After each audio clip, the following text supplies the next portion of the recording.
Maayong hapon, ako si Luan Merondina. Ug aniya na ang mga dagkong balita karong adlaw. Chris Lawrence Fabian kinsa usa sa namatay sa pagpamusil sulod sa San Jose National High School sa Tacloban City, gilubong na. DepEd Cebu Province nangayo og kopya sa kamanduan sa Dumanhog LGU ngadto sa mga eskwelahan. 66 anyos nga lalaki kinsa naanod sa sapa sa Negros Oriental padayong gipangita. Basura namo kaugmaon nato gilusad sa Cebu City LGU ug DepEd.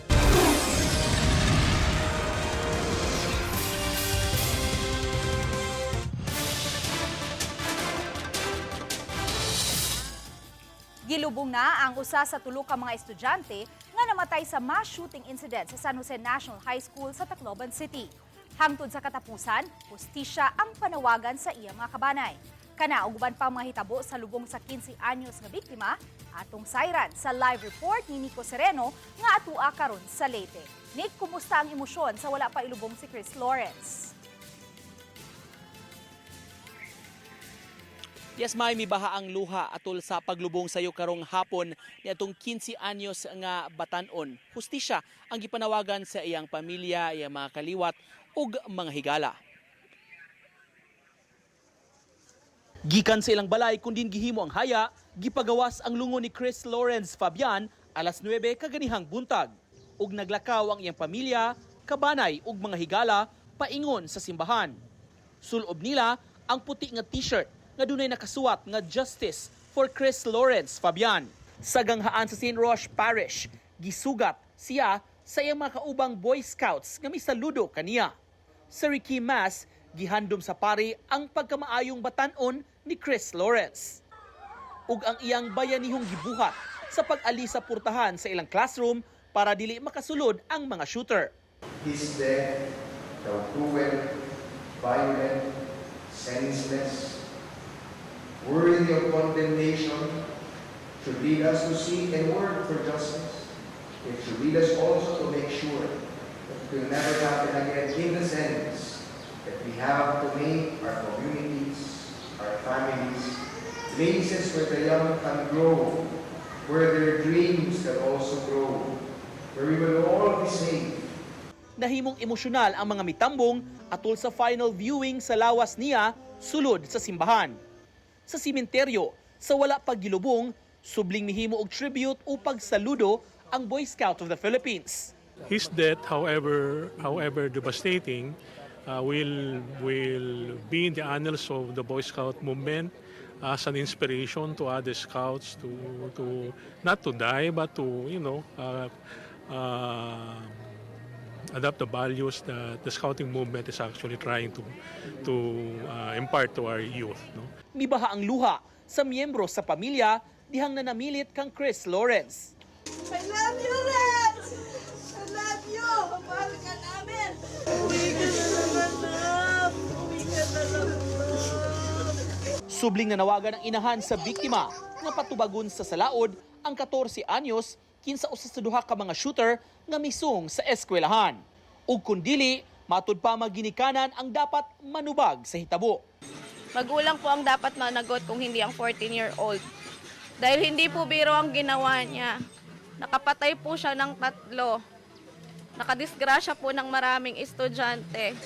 Sana naman po makipag-cooperate kayo para po naman mabigyan ng hustisya yung mga anak namin. Doon na usay panawagan ang inahan ngadto kang Presidente Ferdinand Bongbong Marcos Jr. Hustisya po! Hustisya! Mr. President! Para naman po, tumulong naman po kayo para hustisya po sa mga bata. Sana po mabigyan nyo ng pansin dahil kayo na po yung nakakataas.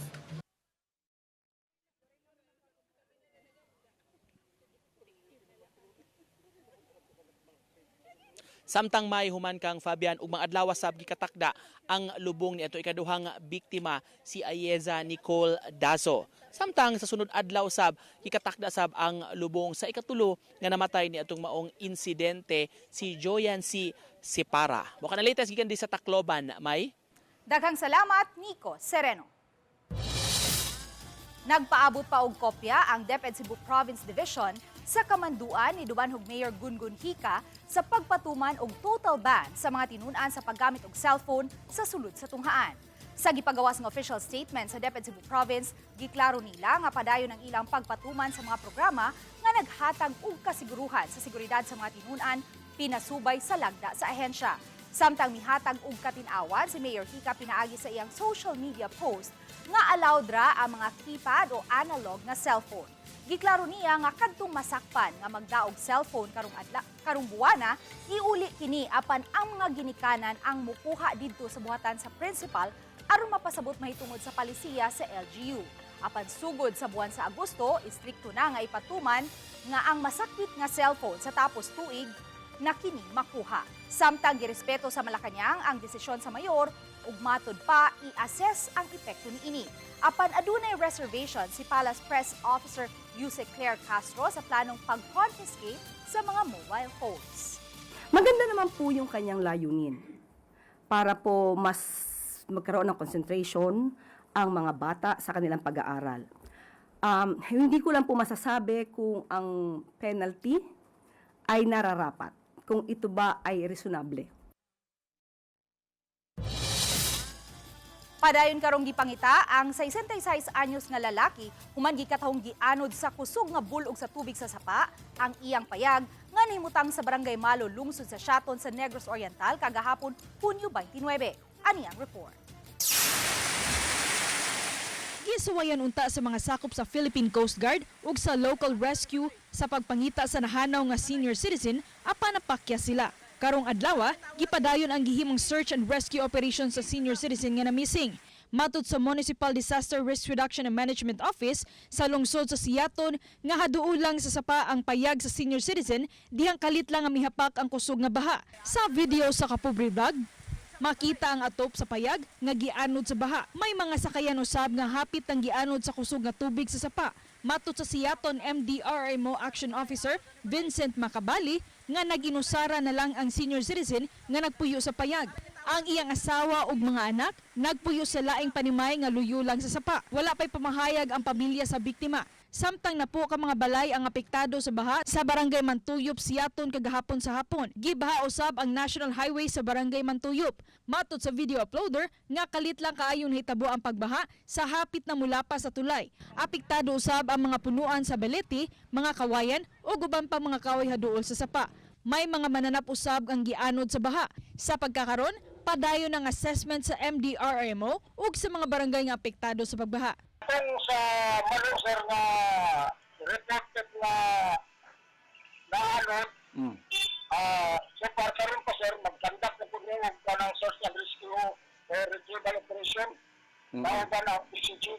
Ako si Orchid Silapingkaw, Balitang Wisdak. Bisan pa man kung nagpaingon na sa West Philippine Sea, ang low pressure area makasinati gihapon ang Cebu ug Central Visayas ug mga pag-uwan-uwan. Samtang matod sa Pag-asa, nagkataas usab ang tsansa nga sayo nga masinati sa nasod ang epekto sa strong El Nino karong tuiga. Ani ang report.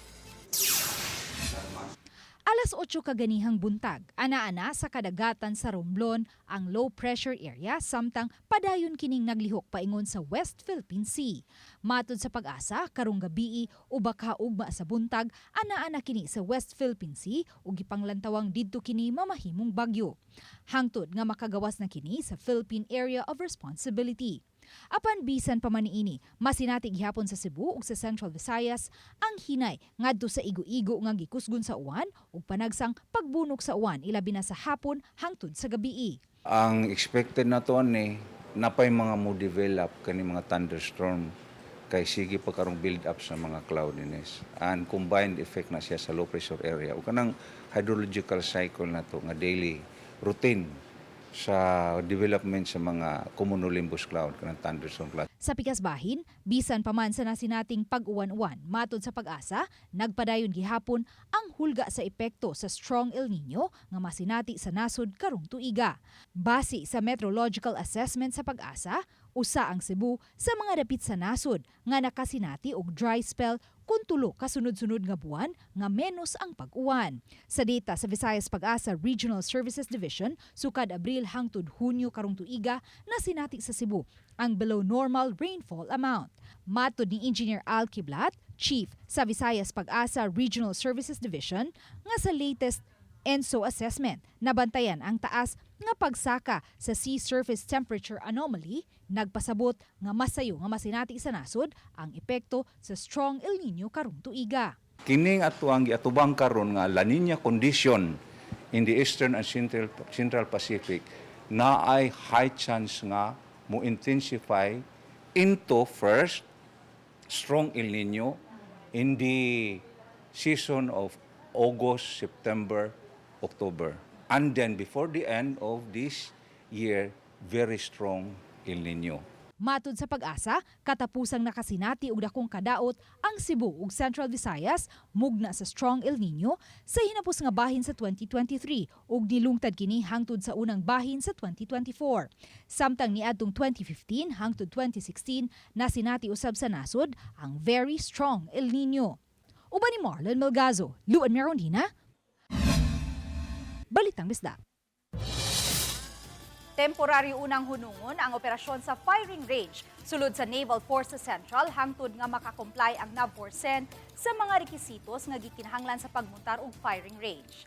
Kini ang gibutyag ni Lapu-Lapu City Mayor Cindy King Chan nga ilang nakabot nga kasabutan atol sa tigom nga gipatawag sa Lapu-Lapu City Government, tali sa Naval Forces Central, mga opisyal sa Lapu-Lapu City Police ug mga opisyal sa Barangay Canhulaw kagahapon June 29. Sa habig sa NAVFORCEN, tulo sa ilang mga opisyal ang nitambong, kundiin usa ang ilang safety officer.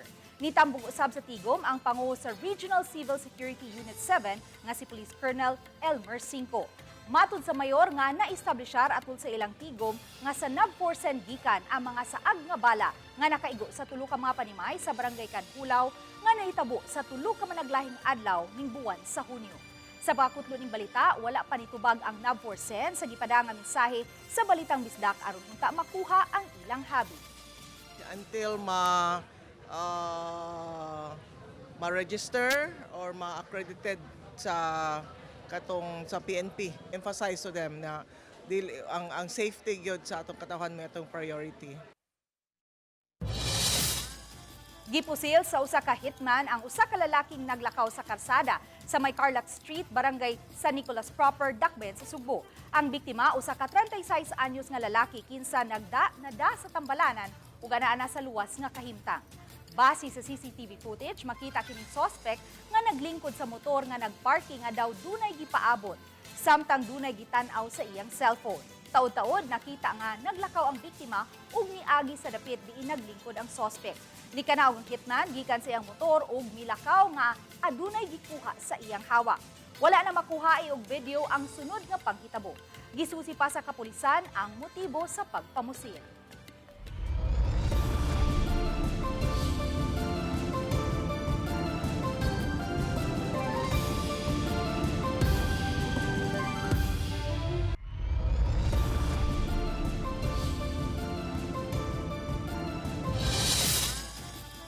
Nagpadayon karon ang pagtrabaho sa gitukod nga San Jose National High School kundi nahitabo ang shooting incident nga mikutlo sa kinabuhi sa tulo ka mga tinun-an. Samtang matod sa DepEd, may mga estudyante na karon ang nagplano nga mobalhin og eskwelahan human mahitabo ang krimen. Ang detalye sa report ni Nico Sereno. Naabtan sa GMA News, Sabado sa buntag, gihatod sud sa San Jose National High School ang mga construction materials. Lakip na ang mga sinakong semento. Gisugdan ang pagtrabaho sa tunghaan sa dili pa mobalik ang face-to-face classes. Usa sa ipaayo ang perimeter fence sa eskwelahan ug patasan kini. Property ng boundary para malagyan na kaagad ng yung kulang pa na hindi nalalagyan ng fence, pinalalagyan niya na ngayon. Nandiyan na yung mga tao pati mga materialis pa deliver na diyan. So ngayon para ma-layout na talaga yung pader, inaano muna namin yung property ng school. Duna pa'y ubang trabahoon sa eskwelahan na usa sa mga tumong ni Mayor Alfred Romualdez, sama sa repainting sa mga classrooms ug pagdugang sa mga CCTV cameras sa campus. Kasi ang hirap matanggal yung ano. At saka transform natin ngayon ang school with the help of the city government. Iibahin ang paints. So i-repaint yung, they will not recall what happened because they see a different environment. Gikumpirmar usab sa DepEd ang mga taho ug mga pangutana nga ilang nadawat gikan sa uban nga mga tinun-an ug ginikanan nga gustong mobalhin og eskwelahan human sa insidente. That is the right of the parents and the students. So hindi namin yan kung saan sila mas nakaka-feel ng security. Although, as I said, we had been assuring them na we are secure in the school. And I think the most secure school na ngayon sa Tacloban City is yung San Jose National High School. Musagup gihapon ang San Jose National High School ug alternative delivery mode karong semana. Sa Hulyo 6 gipaabot nga mobalik ang face-to-face classes sa maong eskwelahan. Samtang Biyernes sa gabii, mihalad og tribute ang Boy Scouts of the Philippines sa mitaliwang scout nga si Chris Lawrence Fabian. Mitambong ang mga Boy Scouts ug mga opisyales nga miyukbo ug mihandom sa maayong mithi sa 15 anyos nga tinun-an. Gipasidunggan si Fabian sa Leyte chapter ug sa National Executive Board. Tungod sa iyang nahimo atul sa insidente, kundi gisirad ani-ini ang purtahan aron maalihan ang shooter ug maluwas pa ang iyang mga classmate. Gold Gallantry Award ang gitunol sa iyang pamilya.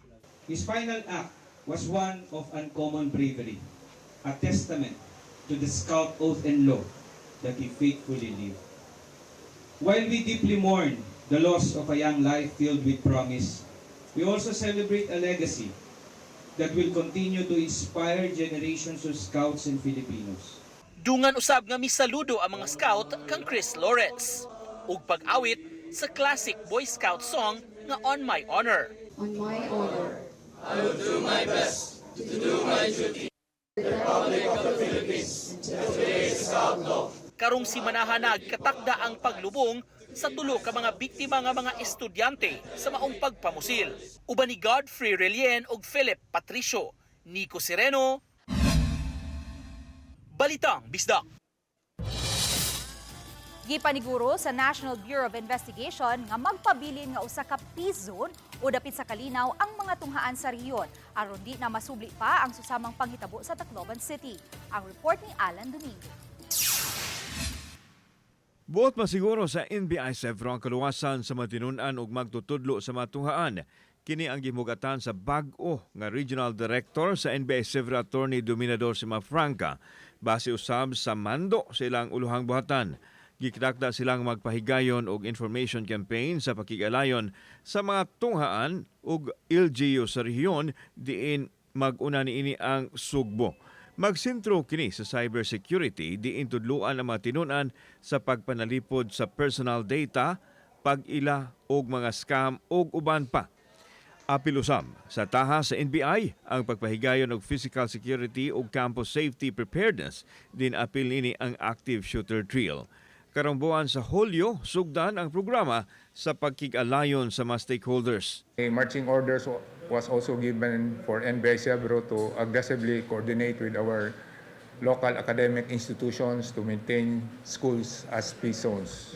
There should be a responsible handling of technology, and also the children should be aware of what online safety means. We go through, particularly to the students, that we are going to educate them on how to use particularly the internet. Usa sa gihatagan karon og prioridad sa National Bureau of Investigation NBI Sevro ang paghatag og kasiguruhan sa mga tunghaan nga luwas gikan sa posibleng mga dautan nga mga panghitabo ilabi na sa mga tinun-an. Nakikalayon usab ang NBI Sevro sa mga tunghaan alang sa nakalinyang mga kalihukan.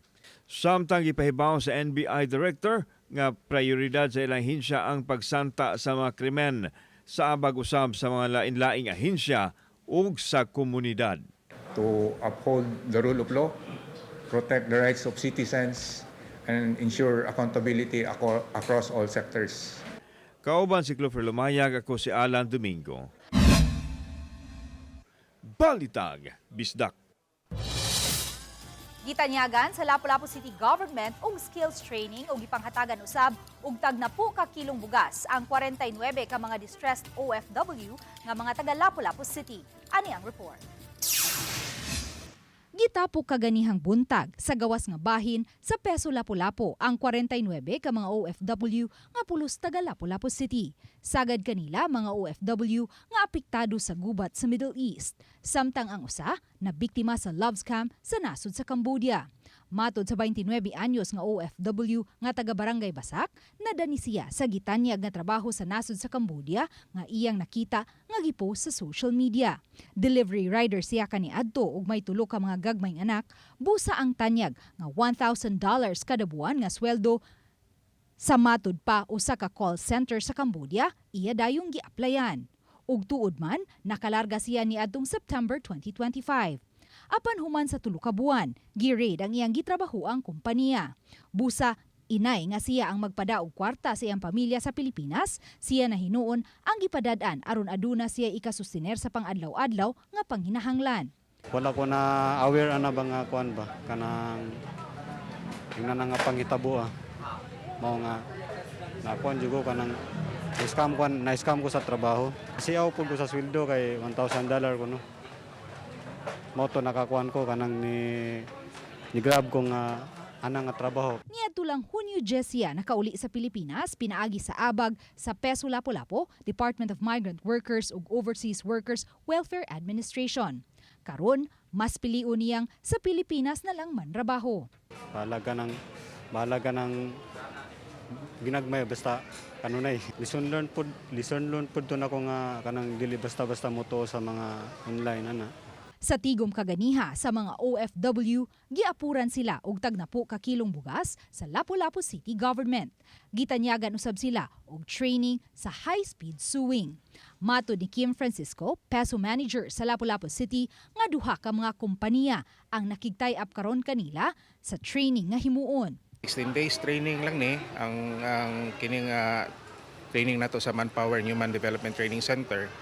And then after that, i-assessment sila, more or less, that's 99.9% mo pasar na gid sila. Kaya gitudluan naman sila sa mga industry standards. No? Mismo ang trainer nga ni tabang og trainee nila, gikan man sa industry. Ako kayo ang requirement sa companies sa MEP, sulod sa MEPS. No? Ang SCI, Vertex ug ang FCO. Ang FCO dito sa Babag din na sila training dito pod sa Babag Livelihood Center.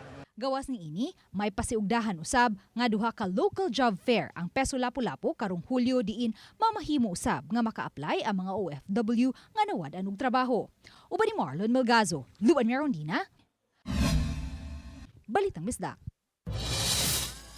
Gihimo sa mga sakop sa Talisay City Health, Barangay Health Workers ug ubang pangkawani sa Talisay City ang anti-dengue caravan.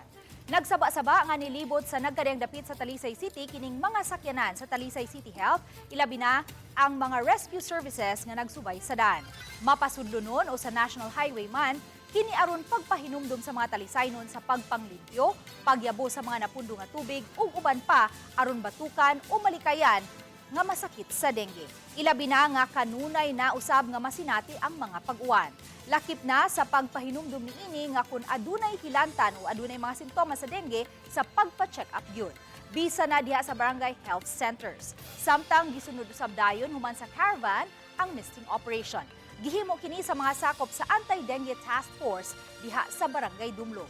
Natala sa barangay Dumlog ang siyam ka mga kaso sa dengue sukad Enero hangtod Mayo ning tuiga. 8 ang suspected ug usa ang konfirmadong kaso sa dengue. Padung naman atong rainy season, so ang ato yung tumong ug tuyo ni ato nga mapahinumduman nato no ang atong mga igsuong Talisaynon, atong mga lain-lain na mga barangay. If naay mga membro sa ilang pamilya na gipanghilantan, duol gyud dayon sa pinakaduol nato nga RHU sa atong barangay health center kay naman tay mga doctors no nga andam gyud mo tan-aw sa kahimtang. Pipila ka mga simbahan o eskwelahan sa Cebu City, isanong sa panawagan ni Cebu Archbishop Alberto Abet Uy nga magbutang og mga white ribbon. Ubay-ubay usab sa mga manimbahay ang nisanong sa panawagan sa Arsobispo nga magsulubog puti nga sapot aron ipalanog ang panawagan alang sa integrity, transparency ug good governance. Ang white ribbon simbolo sa paglaom nga makabaton kita og corrupt-free nga nasod. Gawa sa pagsulubog puti nga mga sapot ug pagbutang og puti nga ribbon, gidasig usab ang mga magtutuo nga iampo ang atong nasod nga malamdagan ang mga nangu sa pagagamhanan. Ang naasoy panawagan sa Arsobispo usa ka faith-based, non-partisan expression alang sa kamatuoran, accountability, justisya ug righteousness sa public life. Ang pastoral appeal gikan sa Arsobispo sa Subo isip pagsuporta sa White Ribbon Movement March nga gipasiugdahan sa nagkalain-laing religious groups ug gipaluhyan usab sa Catholic Bishops' Conference of the Philippines.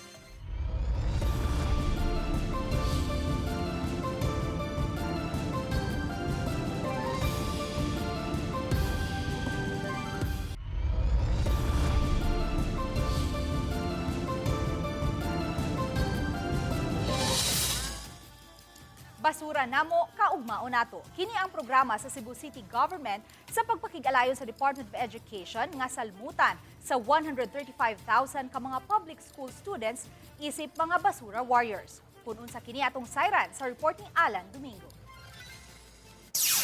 Ang abag sa 135,000 ka mga tinun-an sa mga pampublikong tunghaan sa Cebu City, dako na kaayo og matabang sa pagsulbad sa basura sa dakbayan. Kini ang gitan-aw ni Mayor Nestor Archival atol sa tigom nga gitambungan uban ang mga opisyal sa DepEd Cebu City Division.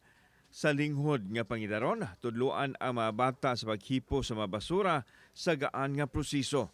Adunay pahalipay nga madawat ang matinun-an ug ubang mga makatabang sa pagsulbad sa problema sa basura. Nasayran nga adunay 500 million pesos nga gigahinaalang sa waste management processing ang Cebu City LGU.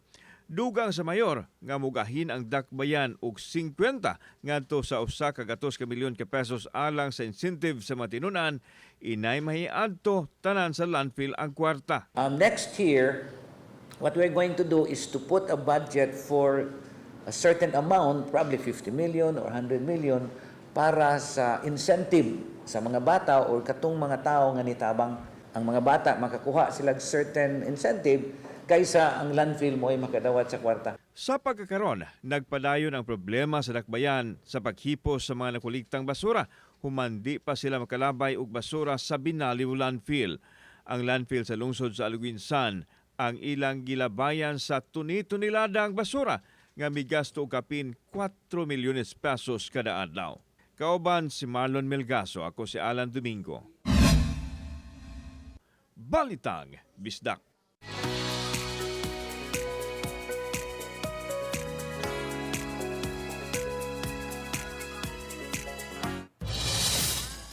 Gipaubos sa active shooter drill ang 15 ka mga tinun-an sa Don Sergio Osmeña Senior National High School uban sa nagkadeang mga rescue groups. Ani ang report.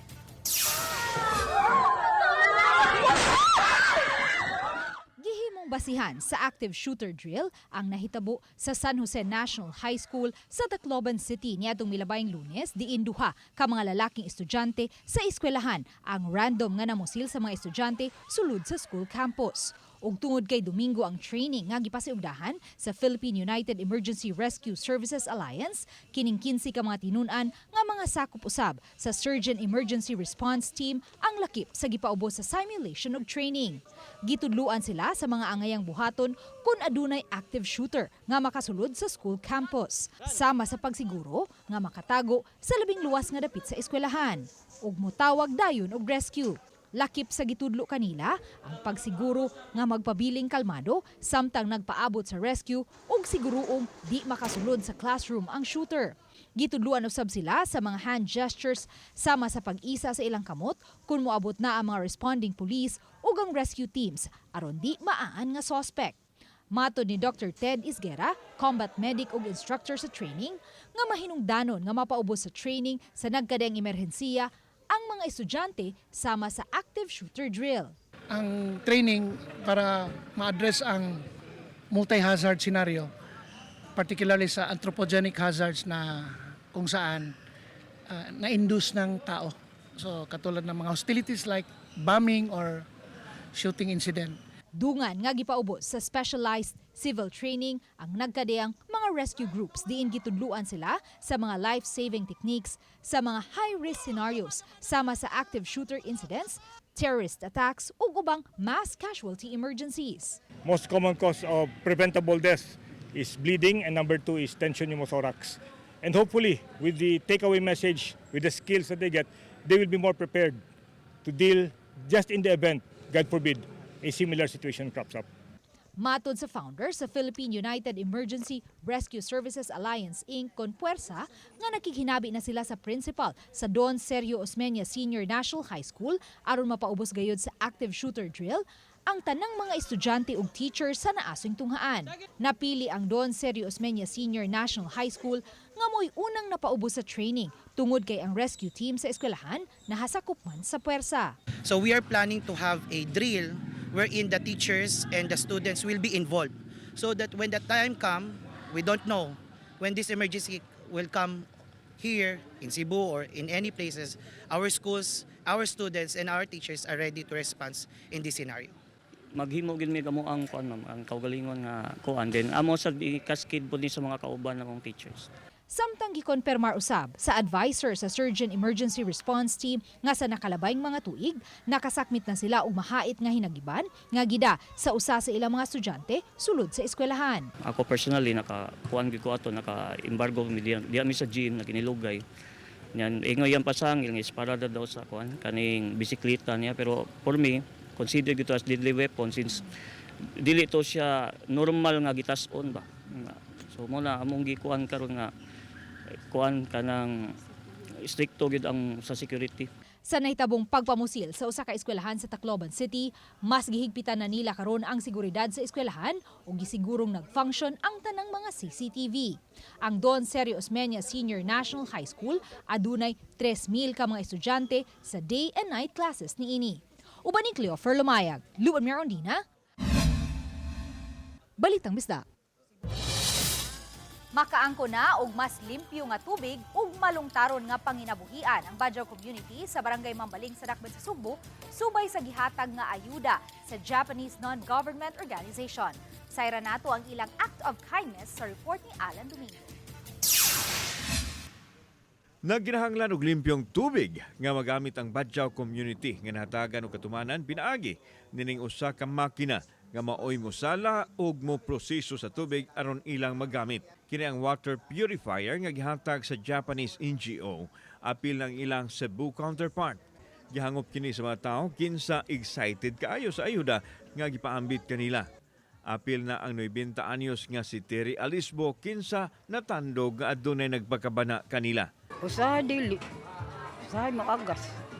Muni nga dako inyo pasalamat nga nay tubig nga limpyo na. Maog yun. Dako gyud pasalamat namo in town. Usa sa gikinahanglan sa itong mga kaigsunan ilabi na diri sa Badjao community ang limpyong patubig. Busa dako kayo ikatabang kanila ang programa karon sa usa ka private entity nga maghatag og kahimanan aron makaangkon sila og limpyo nga tubig. Dako kay tabang kay lisod baya ang tubig nya nalipay mi nga kami ang napili nga natagaan og tubig. Gipasalig sa Badjao community nga magtinabangay sila nga mulungtad ang programa sa patubig. Ang mga tao diri wala pay water connection sa ilang mga balay, and if naay water connection dili nato sigurado nga mainom ang tubig. Mostly ang problema namo, top problem gyud namo diri kay kalibanga labi nagting uwan. So dako gyud kaayo ning grasya nga nadawat namo gikan sa JCI. This area need to the hygiene program and also clean water. Badjao community, they have also a lot of problems and they really need visibility when it comes to that. We really need to hear them as well because there are a lot of problems in their community.